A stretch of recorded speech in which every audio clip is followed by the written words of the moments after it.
இன்றைக்கி வீடியோவில் நம்ம வந்து ஸ்டாஃப் செலெக்ஷன் கமிஷனில் பேமெண்ட் ஃபெயிலியர் ஆயிடுச்சுன்னா அதை எப்படி சால்வ் பண்ணுறது அதை தான் நம்ம இப்போ பார்க்க போகிறோம்.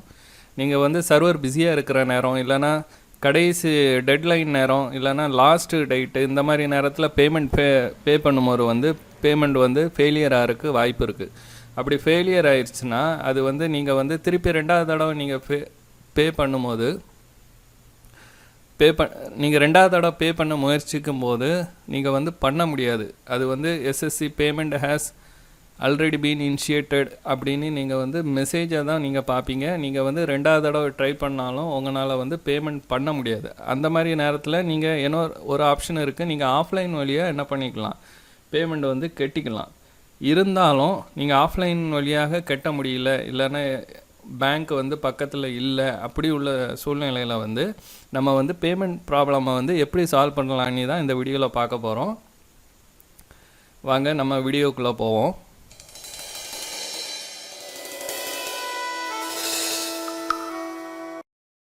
இதுதான் SSC வெப்சைட்டு. நான் வந்து இதில் வந்து ஒருத்தவங்களுக்கு வந்து பேமெண்ட் பண்ணுற நேரம் வந்து பேமெண்ட் வந்து ஃபெயிலியர் ஆயிடுச்சு.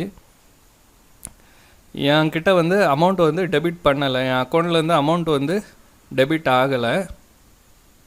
அதனால நான் வந்து திருப்பி பேமெண்ட் பண்ண போனேன். ஆனால் திருப்பியும் வந்து நீங்கள் வந்து ஆல்ரெடி உங்கள் பேமெண்ட் வந்து இனிஷியேட்டடில் இருக்குது, நீங்கள் வந்து அப்படிங்கிற மெசேஜ் தான் வந்ததே தவிர திருப்பி என்னால் வந்து பேமெண்ட் பண்ண முடியல. ஸோ நான் அதை எப்படி சால்வ் பண்ணி தான் இந்த வீடியோவில் காட்ட போகிறேன். வாங்க வீடியோக்குள்ளே போவோம். இது நான் இப்போ லாகின் பண்ணி அந்த இதை காட்டுறேன். இதான் லாகின் பண்ணிட்டேன். இப்போ வந்து நான் பேமெண்ட் செலெக்ஷன் போய் ஆன்லைன் செலக்ட் பண்ணி சப்மிட் பண்ணுறேன். சப்மிட் பண்ணும்போது பாருங்கள், என்னால் பேமெண்ட்குள்ளே போகலை. Payment has already been initiated by the same reference நம்பர்னு நம்ம எரர் வந்துருச்சு. அதனால் நான் என்ன பண்ணேன்னா திரும்பியும் லாக் அவுட் பண்ணேன். திரும்பியும் என்ன பண்ணேன், லாகின் பண்ணி திரும்பியும் செக் பண்ணேன். இதை வந்து நம்ம எப்படி சால்வ் பண்ணலான்னு பார்க்கலாம். இன்கேஸ் உங்கள் பேமெண்ட் வந்து உங்கள் பேங்க்லேருந்து உங்கள் அக்கௌண்ட்லேருந்து டெபிட் ஆகிட்டுன்னு வச்சுக்கிடுங்களா, உங்கள் அக்கௌண்ட்லேருந்து ரூபா எடுத்துட்டாங்கன்னு வச்சுக்கிடுங்களா, அப்போ நீங்கள் என்ன பண்ணணுன்னா அந்த டபுள் வெரிஃபிகேஷனை கிளிக் பண்ணணும். கிளிக் பண்ணி நீங்கள் வந்து அதில் ஸ்டேட்டஸ் என்ன இருக்குதுன்னு பார்த்துடணும், ஃபெயிலியராக சக்ஸஸானு. சக்ஸஸ்னால் நீங்கள் வந்து ஒன்றுமே பண்ண வேண்டாம், நீங்கள் வந்து விட்டுறலாம்.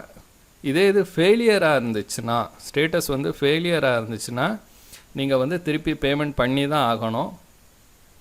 டெபிட் பண்ண அமௌண்ட் வந்து உங்கள் அக்கௌண்ட்டுக்கு 3 ஒர்க்கிங் டேஸில் வந்து கிரெடிட் ஆயிரும். அதனால் நீங்கள் எந்த வித கவலையும் பண்ண வேண்டாம். ஆனால் நீங்கள் வந்து திருப்பியும் என்ன பண்ணணும், பே பண்ணணும். பே பண்ணால் தான் உங்கள் இந்த அப்ளிகேஷன் வந்து ஃபைனல் ஆகும். இப்போ என்னோடய ஸ்டேட்டஸ் வந்து ஃபெயிலியர்னு காட்டுது.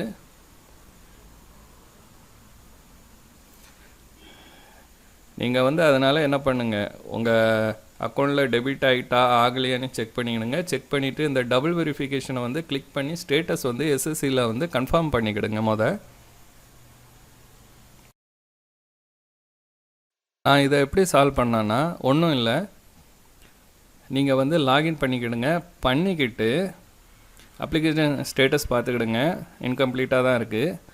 இதில் என்ன பண்ணணும்னா, நீங்கள்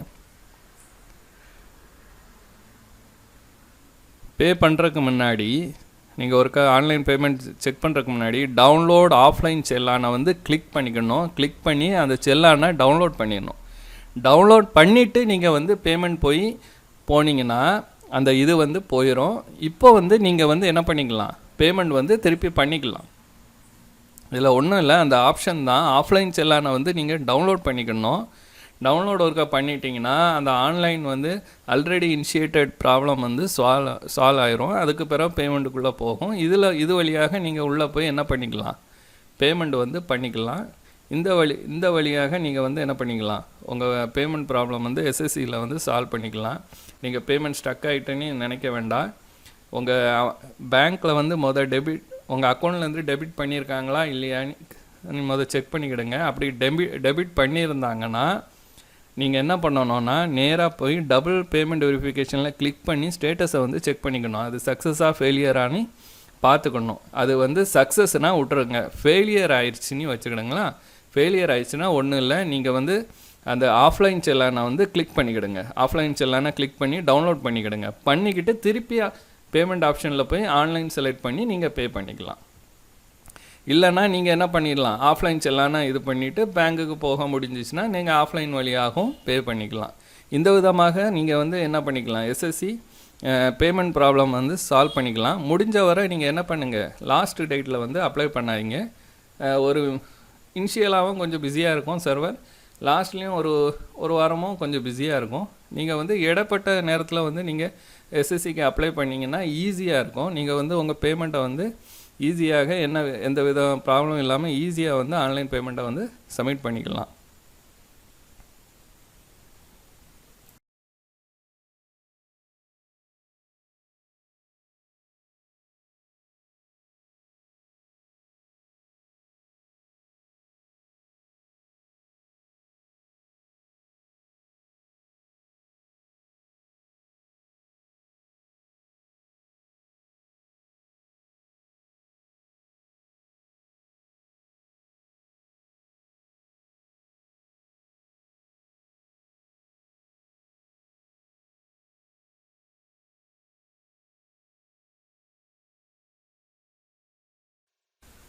இப்போ என் பேமெண்ட் வந்து சக்ஸஸ் ஆகிடுச்சு. நான் இப்போ லாகின் பண்ணி பார்க்குறேன், ஸ்டேட்டஸ் பார்க்குறேன்.